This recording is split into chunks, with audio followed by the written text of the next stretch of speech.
لا حول ولا قوة إلا بالله العلي العظيم. أعوذ بالله من الشيطان الرجيم. بسم الله الرحمن الرحيم. الحمد لله رب العالمين، والصلاة والسلام على أشرف الأنبياء والمرسلين وعلى آله الطيبين الطاهرين. رب اشرح لي صدري ويسر لي أمري واحلل عقدة من لساني يفقهوا قولي. اللهم صل على محمد وآل محمد وعجل فرجهم. محترم سامعین، السلام علیکم. حضرت صلی اللہ علیہ وآلہ وسلم کی رحلت کے بعد کے واقعات کے متعلق ہماری گفتگو چل رہی ہے. گزشتہ تقریر میں سلسلہ بیان امام موسیٰ کاظم علیہ السلام کے دور امامت تک پہنچا تھا، کہ جس کی مدت 148 ہجری سے لے کر 183 ہجری تک تھی. اب 183 ہجری سے لے کر 203 ہجری تک کا جو دور ہے وہ امام علی رضا علیہ السلام کا دور امامت ہے، کہ جو امام موسیٰ کاظم علیہ السلام کے بیٹے تھے. اور ان کے دور میں جو خلیفہ اور حاکم مسند خلافت پر بیٹھا تھا وہ ہارون رشید کا بیٹا مامون رشید تھا. ہارون رشید کے دو بیٹے تھے، ایک کا نام امین تھا، دوسرے کا نام مامون. اس میں سے امین جو تھا وہ عربی ماں تھی اس کی، اور ہارون کی دو بیویاں تھیں، جس میں سے ایک کا تعلق قوم عرب سے تھا کہ جس سے امین پیدا ہوا، اور دوسری بیوی کہ جس کا تعلق ایران سے تھا اور جو ایرانی تھی ان سے مامون پیدا ہوا. تو اس بنیاد پر ہارون رشید کے بعد میں اس کی خلافت اور نیابت اور جانشینی کے مسئلے میں ان لوگوں کے درمیان میں کافی کشمکش چل رہی تھی، اور لوگوں کے درمیان میں دو گروہ موجود تھے، کہ جن میں سے ایک گروہ امین کو اس کا نائب اور جانشین مان رہا تھا اور چاہ رہا تھا کہ ہارون کی جگہ پر اب اس کی جگہ پر امین بیٹھے، کہ جس کا تعلق عرب سے ہے اور جو عربی النسل ہے اور قوم عرب سے جس کا تعلق. دوسری طرف کچھ وہ افراد کہ جن کا تعلق عجم سے تھا، جو عجمی تھے، اور جو دیگر ممالک سے جن کا تعلق تھا، وہ چاہتے تھے کہ ہارون کی جگہ پر مامون بیٹھے، کہ جس کی ماں ایرانی تھی اور جو ماں کی طرف سے اس کا جو ہے وہ نسب جو ہے وہ عجمیوں سے زیادہ قریب ہے، اور اس کا شمار ایک حساب سے عجمیوں میں بھی ہوتا تھا. تو اس بنیاد پر اب چونکہ مامون رشید کی ماں ایرانی تھی اور اہل ایران قدیم زمانے ہی سے حضرت صلی اللہ علیہ وسلم کے زمانے میں جب سلمان فارسی ایمان لائے تو اس زمانے ہی سے اہل ایران جو تھے وہ اہل بیت کی محبت میں بہت آگے بڑھے ہوئے تھے، اور حضرت صلی اللہ علیہ وسلم کی آل پاک اور ان کے اہل بیت سے ان کی عقیدت اور مودت اور محبت حد درجہ بڑھی ہوئی تھی. اس بنیاد پر اس ایرانی ماں کے تاثر سے اور اس کے اثر کی وجہ سے مامون رشید بھی جو تھا وہ اہل بیت سے محبت کیا کرتا تھا، اور رسول اللہ صلی اللہ علیہ وسلم کی آل پاک میں جو ان کے نمائندہ اور جو ان کے ولی و وارث موجود تھے اس کے دور میں ان کا کافی احترام کیا کرتا تھا، ان سے محبت کیا کرتا تھا، ان کی عزت کیا کرتا تھا. تو اس بنیاد پر اس کا رویہ امام علی رضا علیہ السلام سے ذرا نرم تھا بنسبت دیگر خلفاء کے کہ جو ماضی میں گزرے تھے. اور مامون رشید بذات خود ایک علم دوست انسان تھا، اور وہ کافی علم سے دلچسپی رکھتا تھا، کتابوں سے دلچسپی رکھتا تھا، اور ایک حد تک کافی وہ عالم بھی تھا، اور علم دین کافی اس کو حاصل تھا، اور اس نے کافی تحقیق کی، اور علم دوست ہونے کی وجہ سے علمی مباحثوں میں اور علمی کتابوں میں اس کی دلچسپی زیادہ تھی، اور تحقیق اور تعلیم و تدریس میں اس کی دلچسپی زیادہ تھی۔ لہذا اسی بنیاد پر اپنی تحقیق کے نتیجے میں وہ اس بات کا قائل تھا کہ آن حضرت صلی اللہ علیہ وآلہ وسلم کے بعد حضرت علی علیہ السلام تمام صحابہ میں افضل تھے، لہذا انہیں ہی آپ کی خلافت بلا فصل ملنی چاہیے تھی، اور آپ ہی حقیقی اور اصلی وارث اور نائب و جانشین رسول ہیں، اور پہلے خلیفہ کے طور پر آپ ہی کو قبول کیا جانا چاہیے تھا۔ اگر امت مسلمہ نے نہ کیا، یہ الگ بات ہے۔ تو یہ اس کا جو عقیدہ ہے، یہ باقاعدہ کتابوں میں موجود ہے، اور جب ہم خلافت کے موضوع پر گفتگو کر رہے تھے تو اس کے تحت ہم نے، جب ہماری گفتگو افضلیت حضرت علی علیہ السلام کے موضوع پر چل رہی تھی، تو باقاعدہ ہم نے اہل سنت والجماعت حضرات کی کتابوں کا وہ حوالہ بھی دیا، وہ عبارت بھی نقل کی کہ جس میں یہ حقیقت موجود ہے کہ جس کے مطابق مامون رشید جو خلیفہ بنی عباس میں سے جس کا تعلق تھا، وہ اس بات کا قائل تھا کہ رسول اللہ صلی اللہ علیہ وسلم کے بعد افضل الناس اور افضل الصحابہ جو تھے وہ حضرت علی علیہ السلام تھے، اور آپ ہی اس بات کے مستحق تھے اور حقدار تھے کہ پہلے خلیفہ کے طور پر امت مسلمہ انہیں قبول کرتی، کیونکہ حضرت نے تو خدا کے حکم سے غدیر خم کے میدان میں انہیں پہلے خلیفہ کے طور پر نامزد کر ہی دیا تھا، اور اس کا اعلان بھی کر دیا تھا، لیکن یہ الگ بات ہے کہ بعد میں امت مسلمہ نے اسے نہ مانا۔ مگر اس کا یہ عقیدہ تھا مامون رشید کا کہ وہ حقیقی اور اصلی نامزدگی اور وہ تقرر و تعین جانشین رسول جو خدا و رسول کی مرضی سے قرار پایا تھا، وہی دراصل صحیح تھا اور حقیقی اور اصلی تھا، اور امت مسلمہ کو اسے ماننا چاہیے۔ مگر یہ الگ بات ہے، جیسا کہ ہم نے اس وقت بھی کہا تھا، کہ یہ تمام اعترافات کے باوجود اس نے اپنے دور میں وہ علی کا وارث اور ان کی نسل میں ان کا نمائندہ اور ان کا نائب و جانشین کی جو اس کے زمانے میں امام علی رضا علیہ السلام کی شکل میں موجود تھا، اس نے یہی خلافت اور حکومت کے جس پر وہ قبضہ کیے ہوئے تھا انہیں حوالے نہیں کی۔ کیوں؟ کیونکہ ماضی میں جو ہوا اس کا اعتراف کرنے اور اقرار کرنے سے اس کی خلافت اور حکومت کو کوئی خطرہ نہیں تھا، لیکن حال میں وہی حضرت علیہ السلام کے وارث اور نائب اور جانشین اور ان کے نمائندہ جو حضرت امام علی رضا علیہ السلام موجود تھے ان کی نسل میں، ان کو خلافت اور حکومت دے دینے سے اسے تمام نقصان ہو جاتا، اور وہ اپنی خلافت اور حکومت سے اس کو ہاتھ دھونا پڑتا۔ تو حالانکہ اسی وجہ سے اس نے ماضی میں جو ہوا، ماضی میں خلفاء نے جو حضرت علیہ السلام کے حق کو غصب کیا اس کا تو اعتراف کیا، اس کا تو اقرار کیا، لیکن اپنے دور میں اپنے زمانے میں وہی کام وہ کر رہا ہے، اور وہی خلافت اور حکومت کے جس کے حقیقی اور اصلی وارث اور حقدار اور مستحق امام علی رضا علیہ السلام ہیں، ان کو اس نے وہ خلافت اور حکومت سپرد نہ کی، اور خود بھی وہی کام کیے کہ جو اس سے پہلے کے خلفاء نے کیے تھے۔ بہرحال مامون رشید علم دوستی کی وجہ سے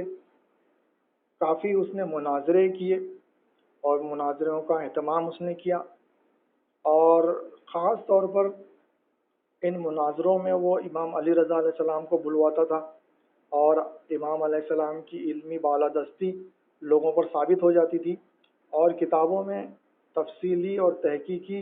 مواد موجود ہیں، ان تمام مناظروں کے حال موجود ہیں کہ جو امام علی رضا علیہ السلام نے مامون کے حکم سے اس کے دربار میں دیگر فرقوں اور مذہبوں کے علماء سے کیے۔ اور امام جعفر صادق علیہ السلام کے بعد امام علی رضا علیہ السلام ہی ہیں کہ جنہیں سب سے زیادہ موقع ملا تعلیم و تدریس کا، دین حق کو لوگوں تک پہنچانے کا،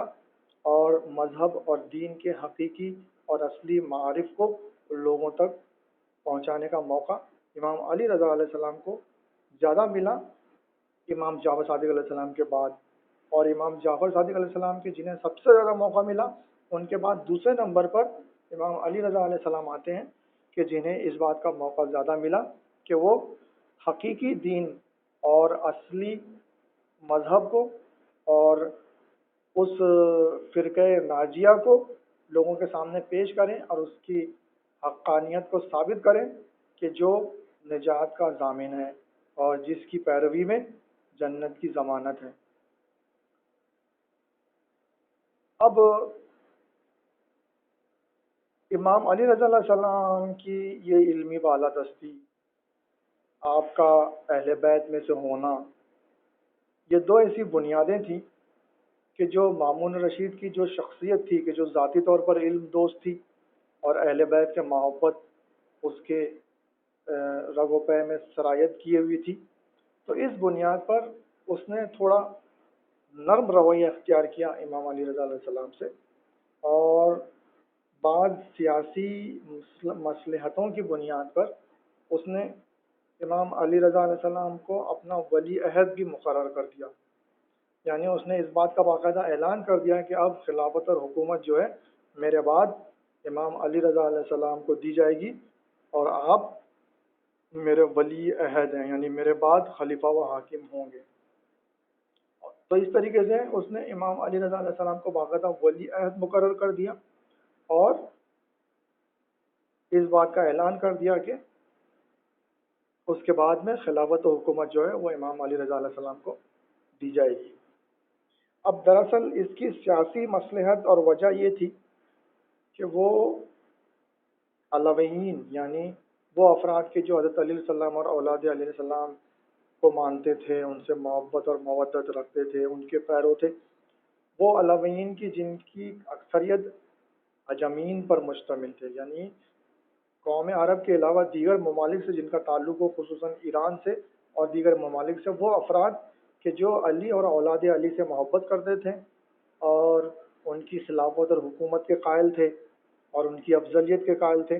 تو وہ علویین کہلاتے تھے، علوی یا علویین جس کی جمع ہے۔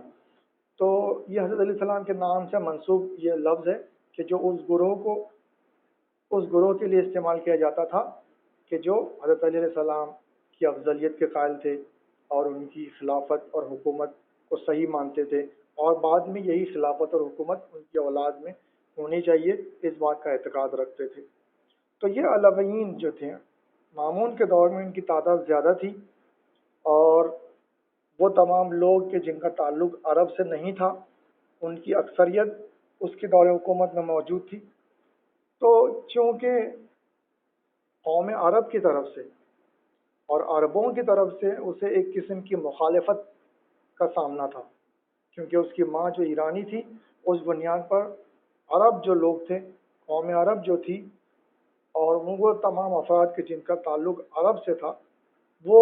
مامون سے اتنی محبت اور الفت نہیں رکھتے تھے، اور ایک حساب سے وہ اس کی خلافت اور حکومت کے خلاف تھے۔ لیکن جب اس نے اپنے بھائی امین کو زہر کے ذریعے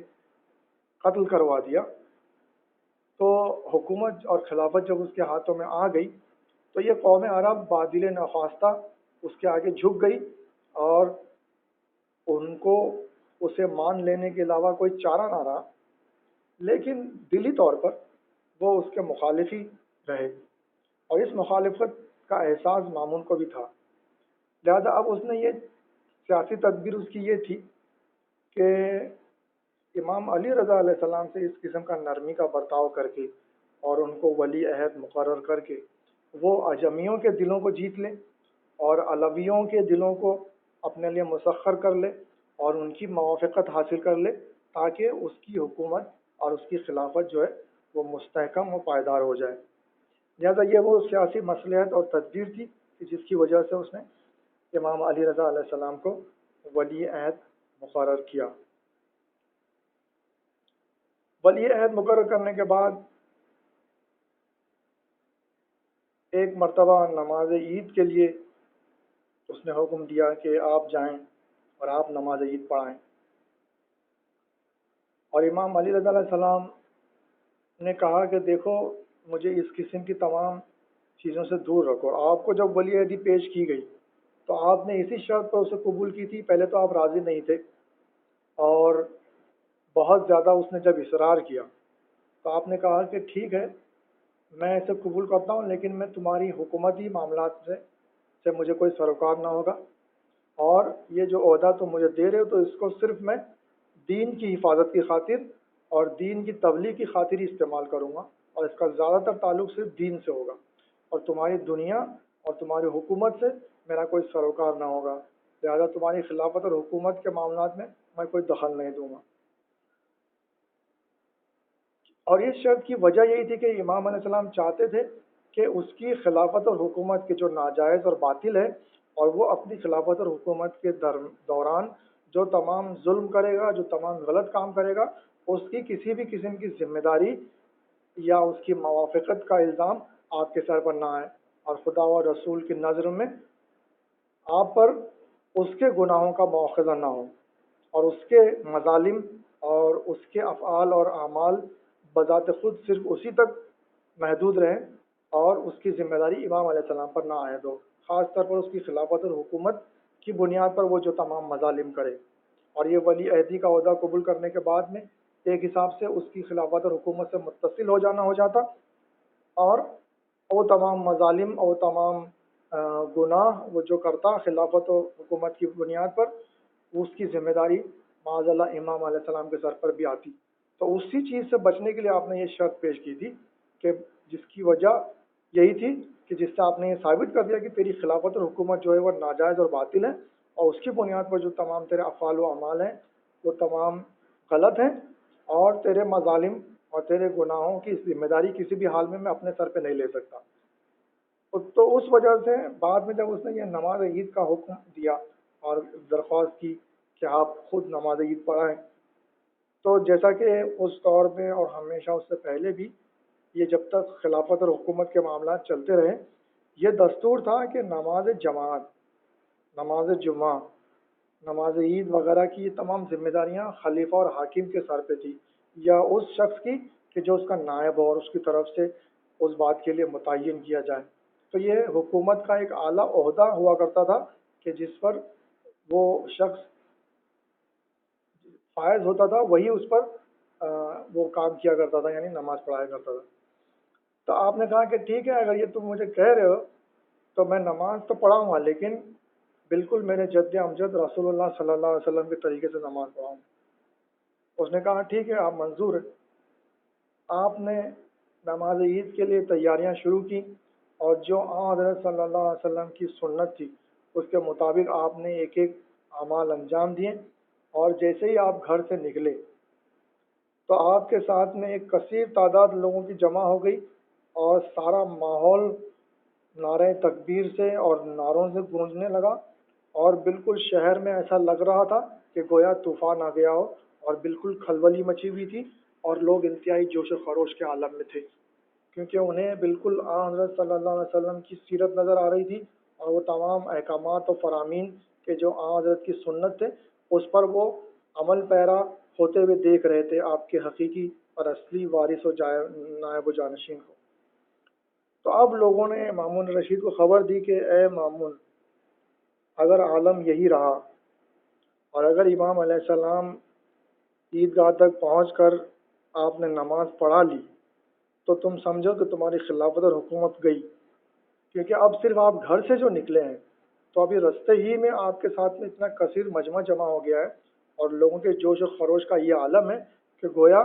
وہ اگر امام علیہ السلام ذرا سا ہلکا سا بھی اشارہ کر دیں تو وہ تمام کے تمام لوگ تجھ پر اور تیرے محل پر اور تیرے تمام ساتھیوں پر ٹوٹ پڑیں۔ تو اس نے اپنے آدمی کو بھیجا، اور امام علیہ السلام کو راستے ہی میں اس نے روکا اور کہا کہ خلیفہ یہ چاہتے ہیں کہ آپ نہ جائیں نماز کے لیے، اور اس نے کوئی بہانہ بنایا اور امام علیہ السلام کو نماز عید پڑھانے سے روک لیا اور واپس بلا لیا۔ آپ جب گھر پر تشریف واپس لائے تو آپ نے خداوند متعال کی بارگاہ میں دعا کی کہ اے میرے پروردگار، اگر میری کشائش اور میری نجات میری موت میں چھپی ہوئی ہے تو جلد از جلد میرے موت میں تعجیل فرما۔ اب یہ جو جملہ، یہ جو دعا ہے، اس سے بالکل ہم اس کیفیت کو اور اس ماحول کو سمجھ سکتے ہیں کہ جس کیفیت اور جس ماحول میں امام علیہ السلام اس وقت تھے، کیونکہ آپ کو دنیاوی اور حکومتی بنیاد پر اور سیاسی بنیاد پر ولی عہدی کا عہدہ دے کر ایک ایسی نفسیاتی کشمکش میں مبتلا کر دیا گیا تھا، اور ایک ایسی روحانی کرب اور اذیت سے آپ دوچار تھے کہ جس کا اظہار اس جملے اور اس دعا سے ہو رہا ہے، کیونکہ آپ موت کو اپنے لیے کشائش اور نجات جان رہے ہیں، اور یہ زندگی کہ جس میں مامون کی ولی عہدی اور کبھی اس کے حکم کے مطابق نماز عید کے لیے جانا، کبھی واپس آ جانا، یہ تمام چیزیں بالکل وہ تمام ایسے علام و مصائب تھے کہ جن کو صرف امام علیہ السلام ہی محسوس کر سکتے تھے، اور آپ نے یہ دعا اسی لیے اس طریقے سے کی۔ بہرحال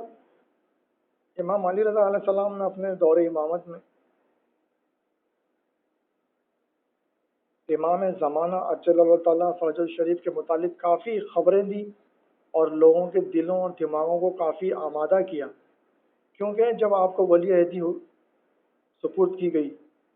تو زیادہ تر لوگوں کے دلوں میں یہ خواہش پیدا ہوئی، اور انہیں یہ گمان ہونے لگا کہ وہ امام قائم، کہ جس کا ذکر احادیث میں بہت زیادہ آیا ہے، کہ جو اہل بیت علیہم السلام کے ائمہ میں سے ہوگا، اور جو قیام کرے گا، اور قیام کر کے اپنے سامنے اور اپنے مخالف میں جتنی بھی باطل حکومتیں ہیں، باطل کے جتنے بھی نمائندے ہیں، ان تمام کو وہ ختم کرے گا، اور قیام کر کے حقیقی اور اصلی حکومت اسلامیہ کو قائم کرے گا۔ تو یہ جو تصور ہے کہ جو دراصل امام مہدی اجل اللہ تعالیٰ فرج الشریف کے متعلق ہے، کہ جن کا ایک لقب امام قائم بھی ہے، تو یہ جو قائم یعنی وہ امام کہ جو قیام کرے گا، اور قیام کر کے وہ اپنے سامنے اور اپنے مخالف جتنے بھی باطل کے نمائندے ہیں ان تمام کو ختم کر کے دین حق اور دین اسلام کی حکومت اسلامیہ کو قائم کرے گا اس دنیا میں۔ تو یہ جو تصور ہے یہ حضرت صلی اللہ علیہ وسلم کے زمانے ہی سے آپ ہی نے اپنی کافی احادیث میں اور روایت میں اس کا ذکر کیا ہے، اور آپ نے جو پیش گوئی فرمائی تھی کہ جس کے مطابق آپ نے کہا تھا کہ میرے حقیقی اور اصلی نائب و جانشین 12 ہوں گے، جن میں سے آخری جو ہوگا وہ امام قائم ہوگا، اور اس طریقے سے آپ نے ہر چیز بالکل واضح اور کھلے لفظوں میں لوگوں کو بتا دی تھی۔ اور جیسا کہ آپ نے کہا کہ فیکون و بادی اسنا عشر امیرہ، کہ جو باقاعدہ یہ حدیث صحیح بخاری میں بھی موجود ہے کہ میرے بعد عنقریب اس امت میں 12 سردار ہوں گے۔ تو یہ تمام چیزیں کہ جو آپ نے بالکل کھلے اور واضح لفظوں میں امت مسلمہ کو بتا دی تھی، تو اس بنیاد پر اور بعد میں حضرت علیہ السلام اور دیگر ائمہ نے بھی امام زمانہ کہ جو ہمارے 12ویں امام امام مہدی اجل اللہ تعالیٰ فرج الشریف ہیں، ان کے متعلق کہ جن کا لقب امام قائم بھی ہے، کہ جو انشاءاللہ قیام کر کے حکومت اسلامیہ کو قائم کریں گے، تو ان کے بارے میں رسول اللہ صلی اللہ علیہ وسلم سے لے کر حضرت علی علیہ السلام اور بعد میں دیگر تمام ائمہ یہاں تک کہ 11 اماموں تک مسلسل تواتر کے ساتھ میں کثیر التعداد روایات موجود ہیں کہ جن میں ان کا تذکرہ کیا گیا ہے، ان کے طول عمر، ان کی غیبت، ان کے خروج، ان کے ظہور اور ان کے قیام کا ذکر کیا گیا ہے۔ وہ تمام چیزیں خاص مہدویت کے موضوع پر کتابیں لکھی گئی ہیں، موٹی موٹی ضخیم کتابیں کہ جو نہ صرف ہماری علماء نے بلکہ اہل سنت والجماعت حضرات کے علماء نے بھی امام مہدی کے متعلق تحقیقی کتابیں لکھی ہیں، اور ان میں تمام تفاصل موجود ہیں، اور انشاءاللہ جب ہماری گفتگو اس مرحلے تک پہنچے گی تو اس میں سے مختلف مختصر حقائق کا اظہار انشاءاللہ کیا جائے گا۔ تو یہاں پر امام زمانہ امام مہدی اور امام قائم کے متعلق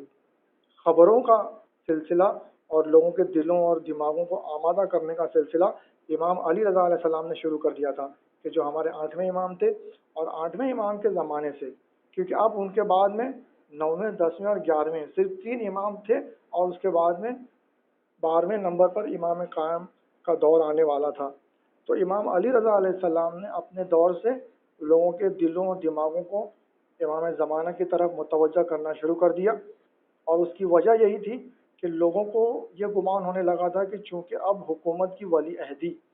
آپ کو مل گئی ہے، تو ہو سکتا ہے کہ اس مامون کے بعد میں آپ خلیفہ و حاکم بنا لیے جائیں، اور آپ ہی وہ امام قائم ہوں کہ جن کا ذکر گزشتہ ائمہ نے اور رسول اللہ صلی اللہ علیہ وسلم نے کیا ہے۔ تو لوگوں کو آپ نے یہ خبردار کر دیا، واضح کر دیا لوگوں کے لیے کہ وہ امام قائم میں نہیں ہوں، بلکہ میری نسل میں، میری چوتھی پشت میں وہ آنے والا ہے، اور باقاعدہ آپ نے اس کے بارے میں بہت ساری تفصیلات لوگوں کو بتا دی، اور خاص طور پر امام قائم کا جو لقب ہے، قائم کا جو لقب ہے، کہ جس کے بارے میں ہمیں یہ حکم دیا گیا ہے کہ جب ہم یہ سنیں تو ہم کھڑے ہو جائیں، اگر بیٹھے ہیں تو کھڑے ہو جائیں، اور اگر کھڑے ہیں تو اپنے سر کو ہلکا سا جھکا لیں اور اپنے ہاتھ کو سر پہ رکھ کے تعظیماً اور احتراماً یہ حالت میں ہو جائیں کہ جس سے امام زمانہ کے لیے ہماری تعظیم اور احترام اور ہماری تیاری وہ آمادگی ظاہر ہوتی ہو۔ تو یہ رسم جو، یہ سنت جو ہے، یہ امام علی رضا علیہ السلام نے جاری کی، اور آپ نے اپنے دور میں جب کبھی ممبر پر یا لوگوں کے درمیان میں امام زمانہ کا تذکرہ کیا، خاص طور پر امام قائم، قائم کا لفظ جو ہے، جیسا کہ ہم نے بتایا کہ اس کا تعلق قیام سے ہے، قیام یعنی کھڑے ہونا، تو یہ جو لفظ ہے، یہ لقب جو ہے، جو امام زمانہ کا خاص لقب ہے، اور ممانعت کی گئی ہے کہ یہ لقب کسی کو دیا جائے، تو اس لقب کی خاصیت آپ نے یہ بتائی، اور آپ نے یہ حکم دیا کہ جب ہمارے مومنین اور ہمارے شیعوں پر ضروری ہے کہ وہ یہ جب لقب سنیں تو وہ اگر بیٹھے ہیں تو کھڑے ہو جائیں، اور اگر کھڑے ہیں تو احتراماً اپنے سر کو تھوڑا سا جھکا لیں، اور اپنے ہاتھ کو اپنے سر پہ رکھ کر تعظیم اور احترام کی جو پوزیشن ہے اور جو حالت ہے اس میں وہ آ جائیں، جس سے ایک تو یہ کہ امام زمانہ کی تعظیم اور احترام اور عزت ظاہر ہوتی ہوگی، اور دوسرا یہ کہ بیٹھا ہوا کھڑا ہو جائے، یہ جو حکم ہے تو یہ لوگوں کو تیار کرنے اور آمادہ کرنے کے لیے ہے، اور اس بات کے لیے تیار کرنے کے لیے ہے کہ کل کو جب امام زمانہ آئیں گے تو ان کے خروج اور ان کے ظہور کے بعد میں ان کے قیام میں ہم بھی شامل ہو سکیں، اور ہم بھی کھڑے ہو سکیں، اور ان کے ساتھ میں دین حق کو اور حکومت اسلامیہ کو قائم کرنے میں ان کی مدد و نصرت کر سکیں۔ لہذا اس لقب قائم پر بیٹھا ہوا شخص کھڑا ہو جائے، کھڑا ہوا شخص احتراماً اپنی گردن کو ذرا جھکا لے، اپنے سر کو، اپنے ہاتھ کو اپنے سر پہ رکھ کر گویا سلام، عزت، تکریم، احترام کی حالت میں آ جائیں، اور بیٹھے ہوئے سے کھڑے ہو جانے کی جو استعارہ ہے وہ اس بات کی طرف اشارہ ہے کہ انسان اپنے آپ کو آمادہ کر لے، تیار کر لے، اپنے دل و دماغ کو بالکل اس بات پر راضی کر لے کہ جب وہ آئیں گے اور جب وہ قیام کریں گے، یعنی جب وہ کھڑے ہوں گے اور خروج اور ظہور کریں گے، اس وقت ہمیں بھی ان کا ساتھ دینا ہے، ہمیں بھی ان کے قیام میں شریک ہونا ہے۔ بہرحال اس زمانے میں مامون نے دارالحکومہ جو تھا وہ بغداد سے خراسان کی طرف منتقل کر لیا تھا، اور خراسان ایک وسیع و عریض علاقہ تھا کہ جس میں ایران اور اس کے آس پاس کے دیگر ممالک بھی شامل تھے۔ تو اب جب کہ یہ تمام چیزیں ہوئیں تو اس کو جب اس بات کا خطرہ لگا کہ اب امام علی رضا علیہ السلام کی مقبولیت لوگوں میں بہت زیادہ ہو گئی ہے، اور لوگ اس بات کے گمان میں ہیں، ان کو وہ یہ سوچ رہے ہیں کہ یہی وہ امام قائم ہے کہ جو قیام کریں گے اور باطل کے نمائندوں کو مٹا دیں گے۔ تو اب اس بنیاد پر اس نے امام علی رضا علیہ السلام کو مدینہ سے خراسان بلوایا، اور خراسان بلا کر اس نے ایک انگور کے گچھے،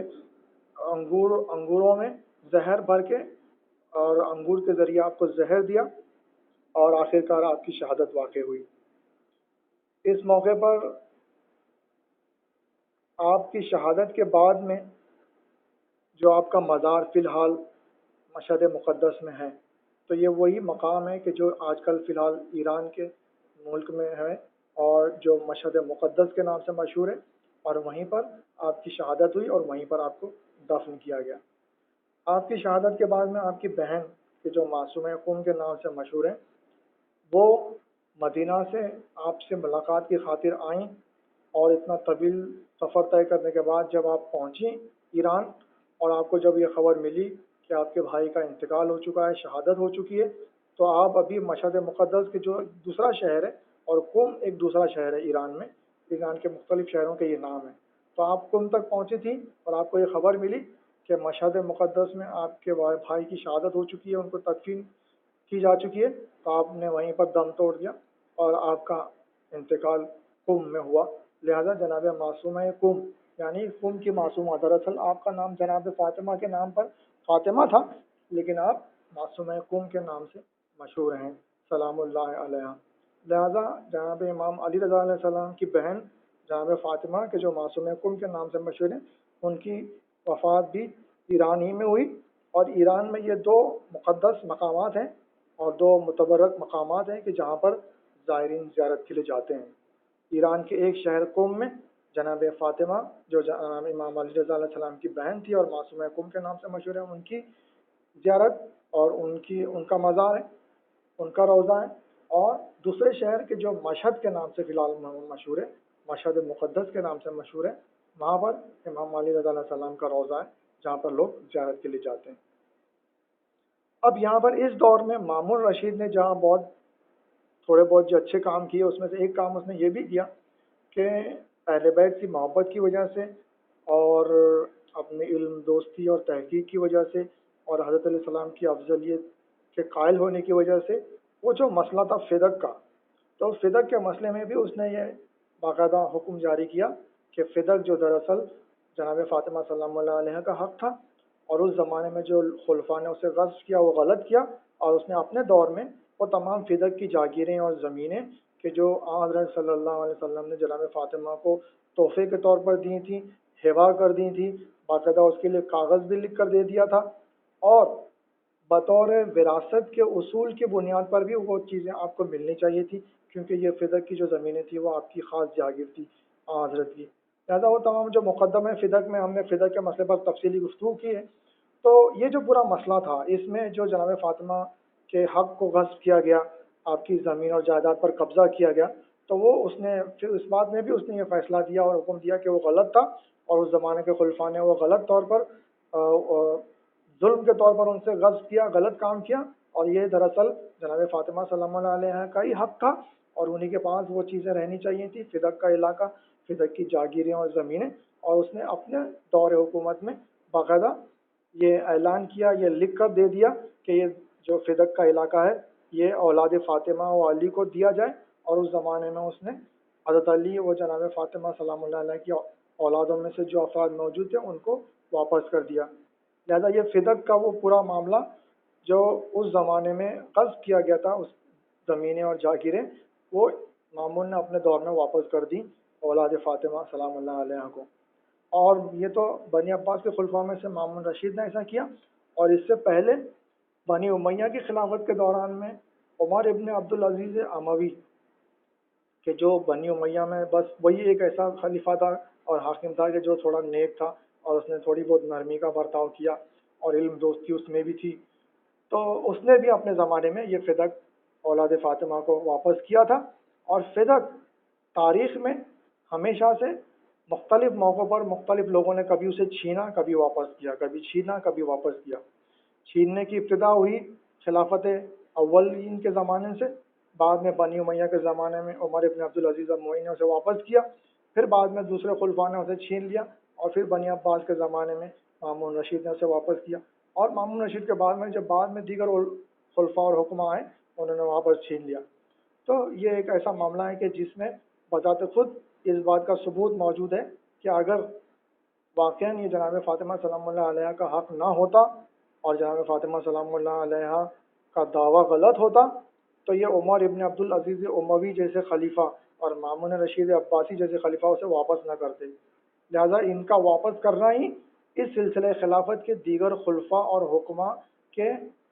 اس فدق کو غصب کر لینے کو غلط اور باطل ثابت کرتا ہے۔ بہرحال سامعین کرام، یہاں پر آ کر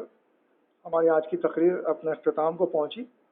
انشاءاللہ آئندہ تقریر میں سلسلہ بیان کو جاری رکھا جائے گا۔ وما علینا الا البلاغ المبین والحمد للہ رب العالمین، والسلام علیکم ورحمۃ اللہ وبرکاتہ۔